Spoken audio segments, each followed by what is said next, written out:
కొన్ని దిక్కలు నేను చూస్తున్నాను. కొంతమంది గంజాయి అమ్మే పరిస్థితి వచ్చారు. మామూలు షాపుల్లో గంజాయి అమ్మక కేంద్రాలుగా తయారైపోయినాయి. ఇప్పుడు అవన్నీ కూడా మనం గట్టిగా టైటన్ చేస్తే ఇప్పుడు కొత్తగా మెడికల్ షాప్లో మత్తు పదార్థాలు అమ్మే పరిస్థితికి వచ్చారు. అంటే ఎక్కడికి పోతున్నా నాకైతే అర్థం కావడం లేదు. దీనిపైన కూడా నేనే పేరు పెట్టాను, ఈగలని. రాష్ట్రం మొత్తం ఇలాంటి వ్యక్తులపైన డేగ కన్నేశాం. మూడో కన్ను చూస్తానే ఉంటుంది. మిమ్మల్ని ఎవ్వరిని వదిలిపెట్టనని మరొకసారి హెచ్చరిస్తున్నా.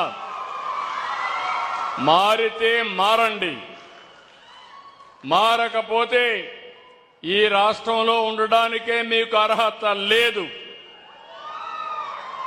ఈ విషయం మీరు గుర్తుపెట్టుకోండి. ఎవడైనా సరే ఆడబిడ్డల జోలుకొస్తే అదే చివరి రోజు. శాశ్వతంగా మత్తు దిగిపోతుంది. ఆ విషయం కూడా వీళ్ళు గుర్తుపెట్టుకోవాలి. వెన్నెముకలో వణుకు పుట్టాలి. నేను మిమ్మల్ని కూడా ఒకటి విజ్ఞప్తి చేస్తున్నా. ప్రభుత్వం చేయాల్సినవన్నీ చేస్తాం.